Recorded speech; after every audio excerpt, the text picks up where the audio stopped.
guy there? What have you seen from him so far this year? You know, we're just trying to find the best players, you know, best 11 players on the field, trying to create an opportunity for guys that, you know, can elevate their skill set in certain positions. I've been pleased to this point. Obviously, it's only practice 5, but I've been pleased to this point, and you know, it's still a work in progress. You know, we're just trying to find the best combination to get ready for game 1. It seems like Sonny being there, and not only off the grass, but also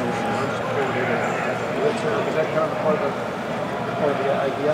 Yeah, I mean, he's kind of a unicorn, so to speak. You know, just like I said, I love the kid. We're just trying to create the very best opportunities for our guys to be on the field to give us the very best chance to win game 1. Harry, we saw that sort of 3-guy configuration a lot in the practice we saw last Thursday. Jim's sort of intimated that might be kind of the leading trio with him and Carter and Ransom. Just how did that come together? Was that few individual decisions as you see it, or did that group sort of grow together in some way? No, I mean, it's still early. It's practice 5. Obviously, we're a 4-2-5 defense, so there's going to be 3 safeties on the field. It just happened to be that combination. Like I said, it's practice 5. I've been pleased to this point. Still got a lot of work to do. Not a finished product by no means. Do you want to have 3 guys play the vast majority of the snaps, or do you kind of look at it matching based on personality? No, I mean, we're looking for at least 6 guys plus 1, to be honest with you. I mean, that's what it's going to take to get ready to play a game. I think anything past that, it's going to be hard to get the necessary reps in the week to get ready to play an opponent. So the thing I love is this healthy competition. Nobody's guaranteed a spot, and that's what you want as a coach. So they know they got to bring it every day. Harry, we've seen 3 depth on this team. It seems like it's at the safety group, just seems like a very deep group here. Yeah, I mean, you know, we're better than we were last year, but I think part of that is just another year in the system, another year in the scheme, you know, so they have a greater understanding. So you're seeing more guys get reps. For a while now, Harry, we've seen Lathan play all 3 safety spots. Jihad played in the slot in the spring. Now it seems to be back. Sonny's played everywhere. Are we making too much of which positions these guys are playing and not trying to focus on which 3 are just generally out there? Yeah, I mean, I would say yes. For us, you know, we're a safety-driven defense, so one of the things for those guys they got to know is they got to learn everything, you know, because anything can happen in a game. So it's our job as coaches to prepare our guys for the what if, you know what I mean? Because things do happen. It's a long season, and we plan on playing for a long time. So for you, you know, to read into it, that's totally up to you guys. But we're just trying to find the very best mix and chemistry to utilize our personnel and our talent that we have on this football team. Is that a little bit of a shift from last year where you guys were trying to find the best fit at each spot, and now you're just trying to find the guys who could play all 3 and just go with the 3 safeties from there? In fairness of the players, it was year 1, so you're just trying to get them to understand the scheme, you know, their job. Now going into year 2, they know the what, the why, and the how. And so that's what's fun for me as a coach is to be able to see them process even more, play even faster, and see them grow. So when you look forward in that situation, guys who are flexible and versatile enough to play multiple spots, or guys who are just really good at one job, now that they're in year 2 and they know? I think it comes down to football IQ. They got to have a great grasp of football first and foremost, because you could be a great athlete, but if you don't understand and can process, then you're going to struggle, whether it's here at Ohio State, the NFL, and what we do defensively. I mean, we have to know ball. So it's more so putting in the time and the effort and understanding the concept of what we're asking you to do, being able to articulate it, process it, and then apply it on the field in practice. What is Malik Hartford's physical growth meant for what you do? You know, from day 1 when we went into his house in recruiting, you know, we knew he was always talented and he would strike you, you know, but I think what he's done, what our nutrition, our strength staff has done as far as the gains he's put on throughout the summer have been nothing short of amazing. But that's a credit to the young man's, you know, maturity. You know, so I'm excited about him. Back to Sonny for a moment. Just elaborate on what you see his role being. I know it's very early, Harry, but just what do you see his role being? He'll be on the field. Harry, what would a guy like Sonny being called as a coach? Is there a challenge with finding him the best spot, but also not giving him so much that it's too much for him and he thinks too much and takes away from some of that athleticism and things that makes him so special? No, there's nothing difficult at all. We know exactly what we want to do with him. We've created a great plan for him. We've thought it through. and we're excited about what it's going to look like. Coach, when you look at Sonny Styles, what do you see? Do you see, how would you define it? A football player? I mean, how would you define what you see in him? I just see an outstanding young man that's extremely coachable, committed, selfless, and he's a true definition of a Buckeye. Yeah, and when did it dawn on you from the get-go that this guy has got to be on the field? I mean, how would you describe, when it became apparent to you that he must play? I think midway through last season, you got a 17-year-old coming in who had reclassified and obviously looks like a grown man when he steps in the door, but the fact still mattered is he was still 17 years old and hadn't played college ball. And so the thing, like I said, with Sonny is just his maturity, his willingness to be coached, his selflessness. I mean, to me, that's the biggest thing is he's been that way since day one.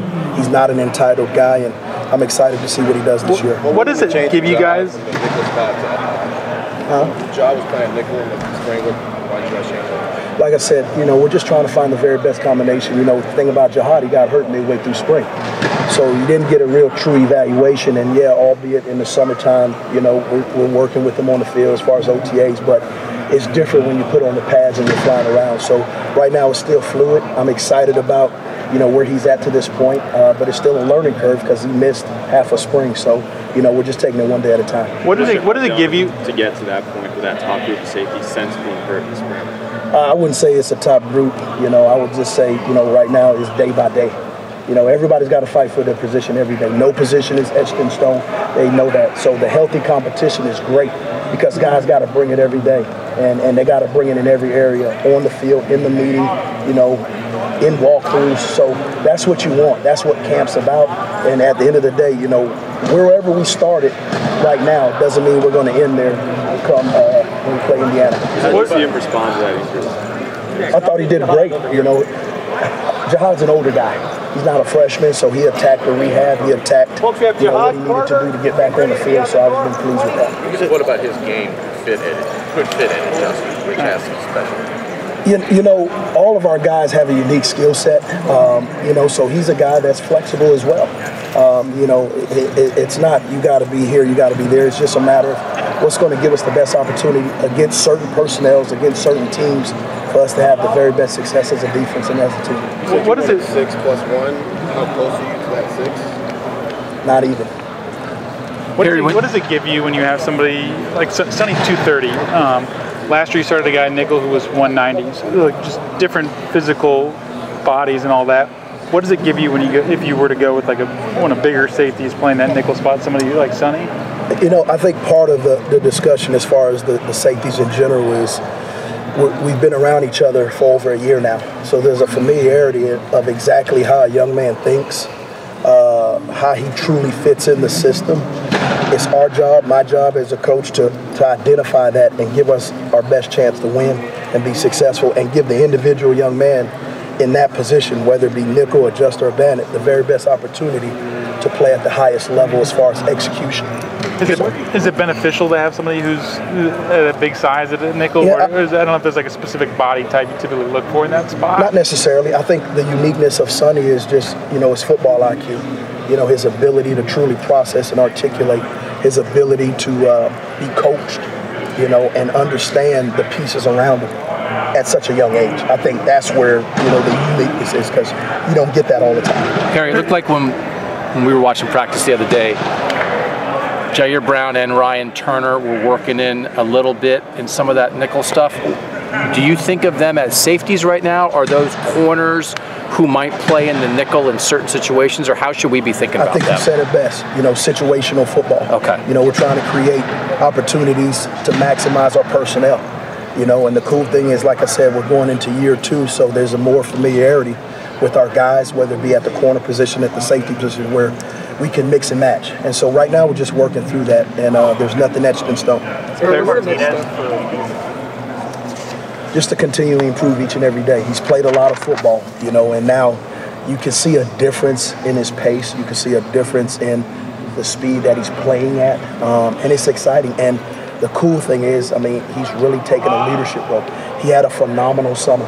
He really did. He had a phenomenal summer, and so I'm excited. I'm excited to see his growth from last year, coming off of a serious leg injury, to actually having to be in the first game. That wasn't planned, but he stepped in.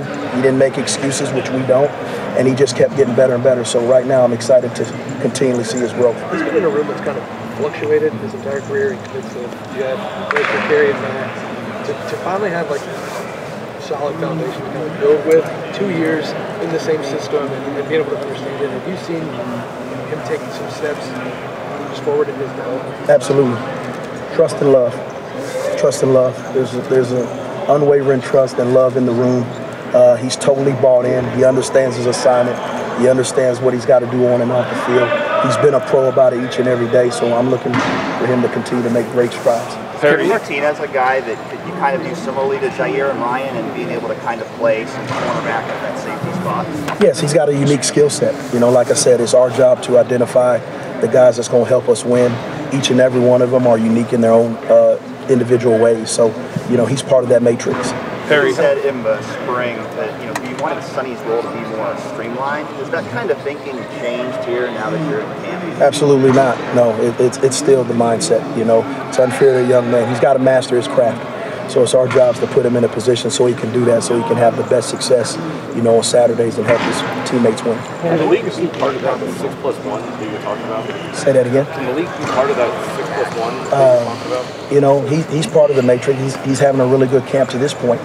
You know, he's continually growing. Obviously, he came in January, so he's ahead of the curve than some of the freshmen that came in the summer.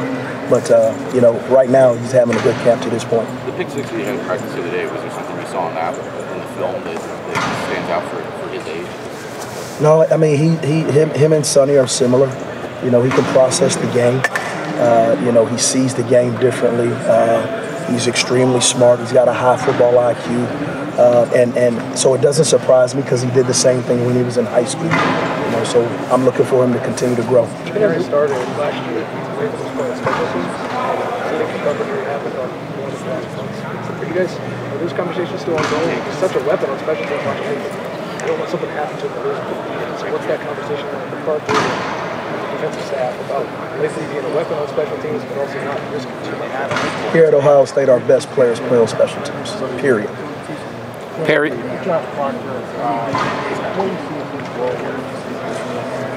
Josh has been great. I mean, his attitude's been great. He's flying around. He had an interception today. I mean, it's been great. I mean, you know, and then he graduated. You know, he just graduated. So the young man's on cloud 9 right now, and I'm seeing him continually grow, and he's going to play a significant role. I mean, to this point, I've seen great growth from him. A couple more questions, guys. Last year, obviously, this is something we wanted. How was he responding to that? What kind of, what does he need to show you? Just consistency. One of the things about Josh, he had a character building moment game 1 last year. He learned from that. He had a great attitude. He was selfless. He's a team guy. I love the young man. You know, he got his degree, you know, and that's a huge feat.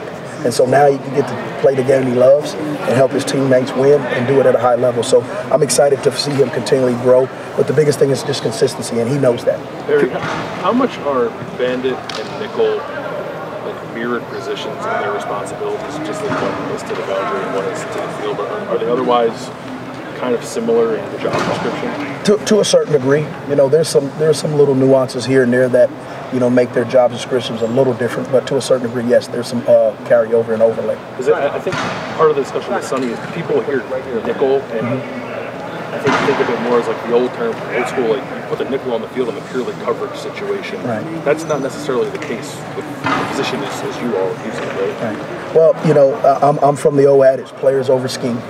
And so it's our job, once again, to identify the right chemistry, the right guys in the right positions to help us win game 1 and put us in a position to be the very best defense to help this team.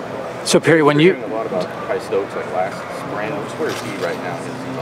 He's good. He's continually growing, you know. Kai is a guy that, you know, he came in, you know, he played multiple positions in high school.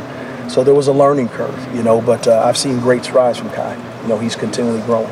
So when you think guys in your room, they got to do their job, make sure they don't make any mistakes, but when you think about like big plays in the game made by a safety, How much of that typically is scheme or the call set up a huge play for a safety to make, and how much of it is just a dude making a great individual play based on his knowledge and skills? You know what I mean? Like I think the separation's in the preparation. I think that's where it starts. You know, we're going to give our young men the necessary tools in development, in preparation for them to go out there and play the game they love. So it's a combination of both. Did you just make that up? Separations in the preparation? No, sir. That's something we live by. Oh, okay. No, I just. Coach, thank you very much. Appreciate you guys. Coach is going to do a TV interview.